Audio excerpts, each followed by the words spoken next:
বাংলাদেশে চীনা সামরিক উপস্থিতির সম্ভাবনার মধ্যে রয়েছে বলে আশঙ্কা প্রকাশ করছে যুক্তরাষ্ট্র। মার্কিন প্রতিরক্ষা গোয়েন্দা সংস্থা ডিফেন্স ইন্টেলিজেন্স এজেন্সি কর্তৃক প্রকাশিত বার্ষিক হুমকি মূল্যায়ন প্রতিবেদনে এই দাবি করা হয়। চীনের ব্যাপারে সতর্ক করে প্রতিবেদনে বলা হয়, চীন সম্ভবত Burma, Thailand, Indonesia, Pakistan, Sri Lanka, সংযুক্ত আরব আমিরাত, Cuba, Kenya, Guinea, Seychelles, Tanzania, Angola, Nigeria, Namibia, Mozambique, Gabon, Bangladesh, Papua New Guinea, Solomon দ্বীপপুঞ্জ ও তাজিকিস্তানে সামরিক উপস্থিতির কথা বিবেচনা করছে। প্রতিবেদনে দাবি করা হয়, এশিয়ার প্রধান শক্তিধর দেশ হওয়ার কৌশলগত লক্ষ্য বজায় রেখেছে চীন। তাইওয়ানের উপর দখল নেওয়া, চীনের অর্থনীতিকে এগিয়ে নেওয়া এবং চলতি শতাব্দীর মাঝামাঝি সময়ের মধ্যে প্রযুক্তিগতভাবে স্বয়ংসম্পূর্ণ হওয়ার লক্ষ্য নিয়ে অগ্রসর হচ্ছে বেইজিং।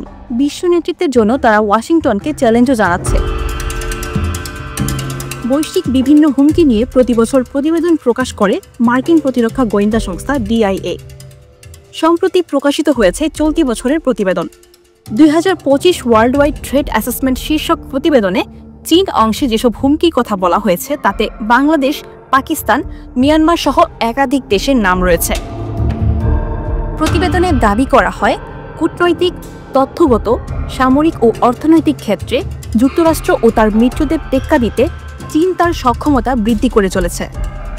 তার সূত্র ধরেই ইন্দো প্যাসিফিক ও তার আশেপাশের অঞ্চলে ওয়াশিংটন ও তার মিত্রদের সঙ্গে প্রতিযোগিতায় নেমেছে বেইজিং।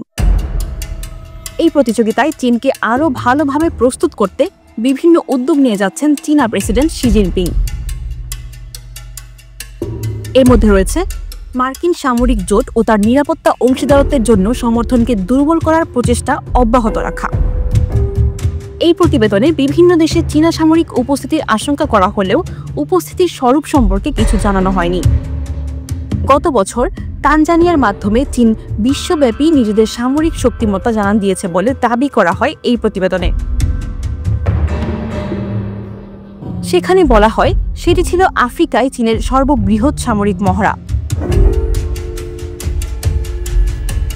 এই মহড়ায় সমুদ্র ও আকাশপথে 1000-এর বেশি সেনা মোতায়েনের মাধ্যমে বিশ্বব্যাপী নিজেদের শক্তিমত্তার জানান দেয় চীনা বাহিনী।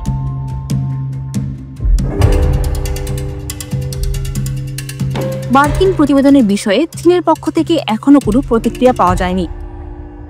আনামার ফুজি আশা, নিখাত খবর, ঢাকা।